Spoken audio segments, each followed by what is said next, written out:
This is Madam Speaker, and I'll get some closing comments from my guest this evening on the question of how fair is our electioneering space in South Africa. So, as a pushback, and maybe as a little life hack to the voters who will open their door and find someone standing on their doorstep wanting something from them, what would you say, Grant, is a good rebuttal to a campaign message that's being thrust in their faces? You know, I actually believe we're doing a pretty good job of pushing back in this country. We've got an active media. We've got quite a boisterous citizenry. We're not as passive as perhaps other places in Africa. I've got to be honest with you, in the work that we do at ISA, we travel around Africa.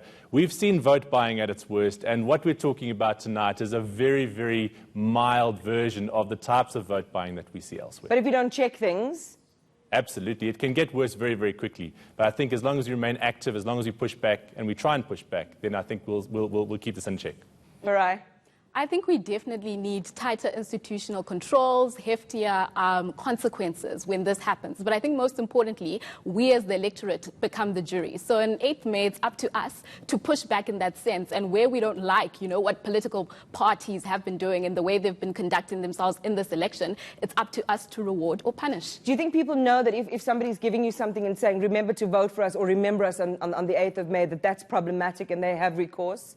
I think that they do. They do in the sense that obviously they can appeal to the Electoral Court or they can obviously go to the IEC for this, It is my hope, obviously, that they'll be able to distinguish, and know that they do have the power to, if they want, take the money or take the parcel, but not to be obligated to vote. Yeah, I know my mom will keep the parcel, yes. But she'll say, I'll think about it. Yes. No, completely. I completely agree that we need massive institutional change. We need a definite change in behavior of our political parties as well. But I think from a people's side, there is massive pushback. People have been given title deeds and all of these things just before elections. But what are we seeing? We're seeing voters not voting because they're actually not seeing political choices in front of them. We're seeing smaller parties grow as well, where people are voting for alternatives. We're seeing what is supposedly big parties shrinking as well, So I do think in that sense, look, I'm not going to begrudge anybody of a food parcel. Take it. But what we do definitely see is that people are pushing back in a whole variety of ways, even just by feeling like holding back from the formal participatory processes and finding other ways to engage. Stembile?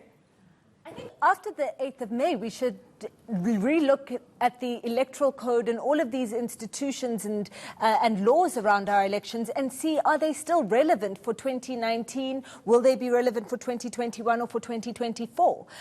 Because many of these documents, as Teretsilane had said, were written a long time ago and times have changed. So let us look and say, are our political parties being held by the rules that we need them to be held by in the 21st century?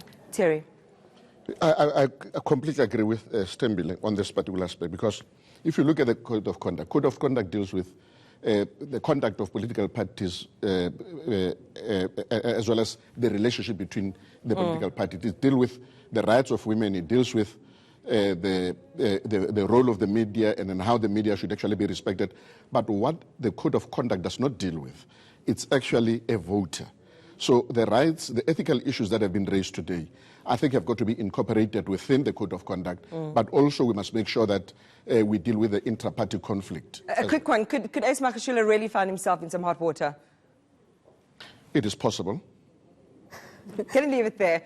Fair play, not fair game. That principle should govern our political spaces in the interests of democracy. Ultimately, we each must decide for ourselves whether we are being taken for a ride on a magic carpet of favors and boons, or whether we are being given the respect of being able to distinguish between promise and patronage. Thanks for watching.